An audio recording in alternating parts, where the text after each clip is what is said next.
पास ना एक ऐसा गटरनुमा इंसान जरूर होता है जो मशहूर होने के लिए, अटेंशन हासिल करने के लिए किसी भी हद तक गिर सकता है। इंडिया के पास राखी है और हमारे पास मारवी सरमद नामी बावली भैंस जो जब भी मुंह खोलती है ना गटर ही उगलती है। बहुत से लोग ना इनसे वाकिफ नहीं थे, पर खलीलुर रहमान की वजह से सारा जहान इनसे वाकिफ हो गया है। अब तुम लोग समझ तो गए होगे कि कैसे वाकिफ हुआ है। नहीं समझे? मैं याद करवाती हूँ।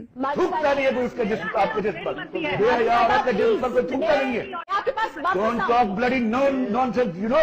Shut up! You bloody shut up! You shut up! ऐसे क्या पुरानी याद ताज़ा करा दी। अब बताओ याद आ गया होगा। यार ये बंदी ना खुद को political commentator, journalist, human right activist, social Democrat और पता नहीं क्या क्या कहती है। ये ना सिर्फ खाली बर्तन जैसी है जो शोर तो बहुत करते हैं पर उनमें होता कुछ भी नहीं है। ये वो औरत है जो दो कौमी नजरिए के खिलाफ है। ये वो औरत है जो कभी आर्मी के खिलाफ भोंगती है और कभी अल्लामा इकबाल के बारे में कहती है कि उनका कोई रोल ही नहीं था पाकिस्तान बनाने में। ये वो औरत है जो दाढ़ी और पगड़ी के खिलाफ बकवास करती है। ये वो औरत है जो होमोसेक्सुअलिटी के हक में है कि पाकिस्तान में होमोसेक्सुअलिटी होनी चाहिए। यही वो औरत है जो बहुत दफा लाइव टीवी शोज पे मर्दों के साथ बकवास कर चुकी है, उनके साथ बदतमीजी कर चुकी है। यही वो औरतें होती हैं जो कहती हैं सारे मर्द कुत्ते होते हैं और इसी तरह की औरतें कहती हैं Even dog sperms can give birth to a human child. Do you know that? Okay. कौन है ये लोग? कहाँ से आते हैं? इसी तरह की औरतें होती हैं जिनकी अक्ल गिट्टों में होती है। वो बाहरले मुल्क के फैशन और तौर तरीकों से इतनी इंस्पायर हो जाती हैं कि वो चाहती हैं कि उनका मुल्क भी ऐसा बने। इसी तरह की औरतों ने ना तमाम औरतों के इमेज की धज्जियां उड़ाने में कोई कसर नहीं छोड़ी। ये बंदी इस्लाम की शदीद मुखालिफ है। पर्दा निकाब जो इस्लाम में औरत के लिए रखा गया है, ये उसको कहती है कि ये शिट है। जो आपको ये नॉनसेंस शिट और इसके करने वालों को स्टूपिड और बोरिंग कहती है और कहती है कि क्या तुम चाहोगे कि तुम्हारी बेटी ये शिट ओढ़े? इसी हिजाब का, पर्दे का हुक्म हमें हमारे दीन ने दिया और इसी तरह की 2% की लिबरल्स जिन्हें दीन के बारे में कख नहीं पता होता वो इसके बारे में बकवास करके आजाद ख्याल बनती हैं। जैसी औरतों की ना चंगी तरह छितरोल करनी चाहिए। नहीं मतलब इन जैसी औरतों को तो औरत कहना औरत की बेइज्जती है। इस बेकाबू सांड ने आज तक कोई ढंग की बात नहीं की। ये खुद को लिबरल, मॉडर्न और आजाद ख्याल कहती हैं। भाई ऐसे लिबरल पे ना लानत है। भी कल ही इसने हजरत ईसा का नाम लेके मजाक किया है जो नाकाबिले माफी है। ये कहती है कि मौलवी साहब ने बताया हजरत ईसा फोत नहीं हुए, उठा लिए गए हैं। एक सादा मुक्तदी ने पूछा क्या हजरत ईसा भी बलोच थे?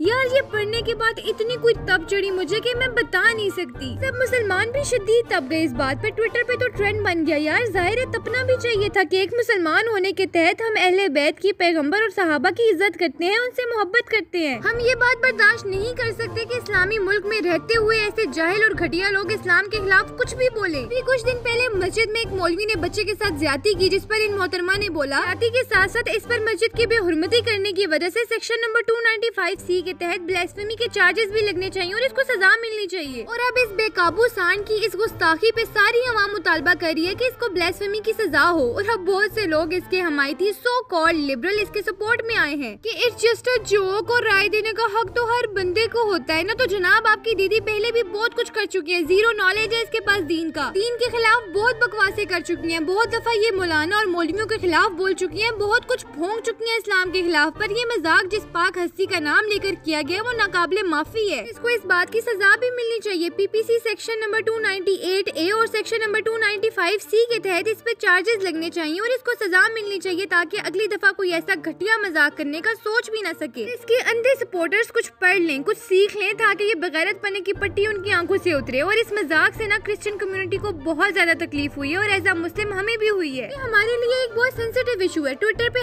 #अरेस्ट मारवी सरमद 295C का ट्रेंड देख के पता चल गया कि आवाम क्या चाहती है। ऐसे लोगों ने इसके खिलाफ ट्वीट्स किए, एक नजर उन पे डालते हैं। This is truly unacceptable. Where is our media now? Where is our policy now? Where are our Pakistani institutions now?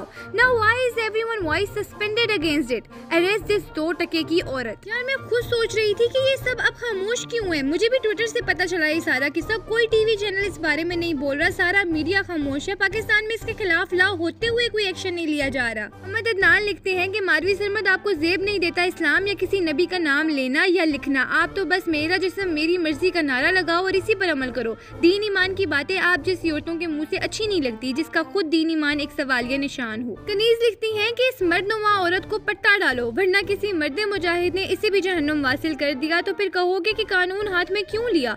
कानून के हाथ फाले ज़्यादा क्यों हो जाते हैं इन जैसे बेगैरत और बेईमान लोगों पर डालने के लिए। ये कौन सी आज़ादी है? जागो कानून दानो, होश करो। इसके अलावा 60,000 से ज्यादा ट्वीट थी जिसमें अवाम अपने गुस्से का इजहार कर रही है और चाहती है कि शोहरत को जल्द से जल्द सजा मिले। यार मेरा पॉइंट ऑफ व्यू ये है कि अगर ऐसे लोगों को खुलेआम दंदनाते फिरने दिया गया ना तो ये बात आम हो जाएगी। इसलिए शोहरत के खिलाफ एक्शन लेना चाहिए, आवाज उठानी चाहिए। देखना ये है कि इस मेरा जिस्म मेरी मर्जी वाली फसादन के खिलाफ कोई एक्शन होता है या इसे सजा मिलती है, या बाकी इश्यूज की तरह ये भी वक्त के साथ दब जाएगा और कुछ अरसे बाद ये अपनी नई बकवास के साथ हाजिर हो जाएगी। तुम लोग बताओ इस बावले सान के साथ क्या करना चाहिए कि ये काबू में रहे? कमेंट्स में अपनी राय का इजहार करो और मैं मिलती हूँ तुमसे अगली वीडियो में एक नए टॉपिक के साथ। अपना बहुत सारा ख्याल रखना, तब तक के लिए रब राखा।